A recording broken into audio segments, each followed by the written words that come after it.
Welcome to another episode of Camo's Mirror. The topic of today's podcast is the power of self-compassion. We are about to dive into the heart of self-compassion. Before we dive deeper, a quick but important note.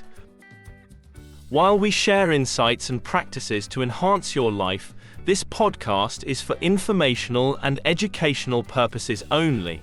Not all advice suits every individual, so please consult with a healthcare provider or a certified professional who understands your unique situation for personal advice. Now, Solomon, you were about to guide us into how we can integrate self-compassion into our daily lives. Yes, Camo, and thank you for that important reminder. Let's start with what I call mindful self-inquiry. It's a simple yet profound practice of pausing to check in with yourself throughout your day. It's about acknowledging your current emotional state without judgment, simply asking, how am I really feeling right now? It's refreshing to hear how accessible this practice is. Could you elaborate on its significance for cultivating self-compassion? Absolutely. This practice is about fostering a moment-to-moment awareness of our thoughts and feelings, allowing us to meet ourselves where we are with kindness. When we're swept up in the busyness of life, it's easy to overlook our needs or suppress our feelings. By checking in with ourselves, we create a space to recognize and validate our experiences, laying the groundwork for self-kindness. It's essentially opening a channel of communication with oneself, isn't it? Precisely. And building on this foundation, we can engage in what's known as the self-compassion break, a concept developed by Dr. Kristin Neff.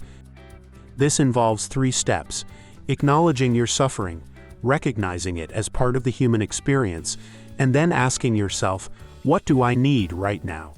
To address this suffering with kindness. I can imagine our listeners might appreciate an example of how this could play out in everyday life. Sure. Let's say you're feeling stressed and underappreciated at work. First, pause and acknowledge, this is a moment of stress. That's mindfulness in action. Then remind yourself, feeling this way is part of being human. I'm not alone. This breeds a sense of connectedness. Finally, ask, what do I need to care for myself right now? Maybe the answer is a short walk, a moment of deep breathing, or simply allowing yourself to feel your emotions fully. That's incredibly empowering, Solomon. Moving on to another profound practice you mentioned before the start of this episode, the loving kindness meditation. Could we perhaps guide our listeners through this meditation to foster kindness towards themselves and others? Certainly, Camo. Let's guide our listeners through a meditation focused on extending loving kindness to oneself, and then to someone dear, reinforcing the web of kindness we're all a part of. I will wait for a moment to give our listeners some time to prepare.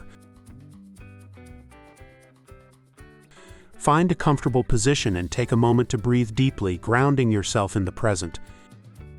Now, gently repeat these phrases to yourself, channeling your intention of kindness and warmth. May I be happy. May I be safe. May I be healthy. May I live with ease and joy. Let's pause for a moment, then repeat. May I be happy. May I be safe. May I be healthy. May I live with ease and joy. As you hold these wishes for yourself, notice any sensations or emotions that arise. It's normal to feel resistance or discomfort. Simply acknowledge it and return to the phrases. Now, think of a loved one and direct these same phrases towards them, imagining sending them your goodwill and kindness. May you be happy. May you be safe. May you be healthy. May you live with ease and joy. Here again, let's pause for a moment, then repeat. May you be happy. May you be safe. May you be healthy. May you live with ease and joy. Take another deep breath, and as you release it, gently open your eyes or refocus your gaze, bringing this sense of compassion with you. Thank you, Solomon, for that deeply touching practice.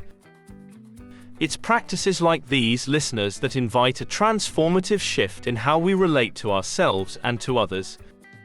As we embrace these moments of kindness, we nurture a compassionate presence that enriches our lives and the lives of those around us.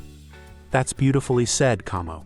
And remember, each step on the path of self-compassion, no matter how small, is a step towards a kinder, more compassionate world for ourselves and for others. Solomon, it's been an honor to explore the depth of self-compassion with you today. To our listeners, we hope this conversation inspires you to embrace the practice of self-compassion with openness and curiosity. Until next time, remember to consult with professionals as needed and take care of yourselves with kindness and compassion.